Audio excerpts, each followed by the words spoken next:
Então, se eu tenho a função f de x igual a raiz de x e g de x igual a x sobre 4, as duas definidas, por exemplo, do intervalo de 0 até 6, então a gente viu, né, que vai definir essa área. Eu ia desenhar de novo, mas a gente consegue visualizar bem ela aqui, ó, né?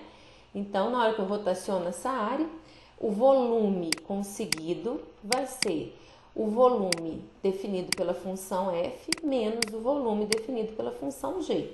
A gente sabe que o volume definido pela função f é π integral de 0 até 6 de f de x ao quadrado dx, menos o volume da função g, analogamente vai ser π integral de 0 até 6 de g de x ao quadrado dx. A gente pode, então, colocar tudo sobre o mesmo intervalo de integração, vai ficar integral de f ao quadrado menos g ao quadrado dx, né?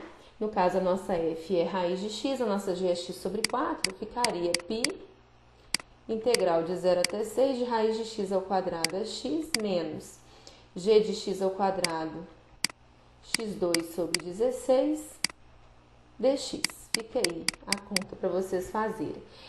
A gente pode pensar nessa função no caso dos cilindros, né? Essa forma de calcular, como eu falei, no caso dos cilindros. Nós teríamos, né, um cilindro grande que aproximaria a nossa função, o sólido gerado pela função f de x, então o raio desse cilindro aqui seria f de x, e dentro desse cilindro estaria o outro cilindro,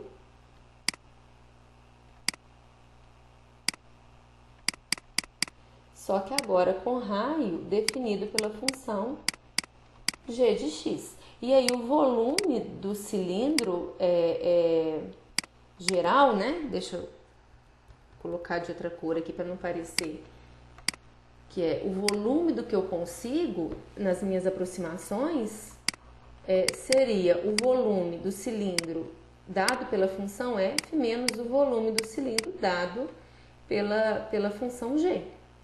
Foi o que a gente fez, né?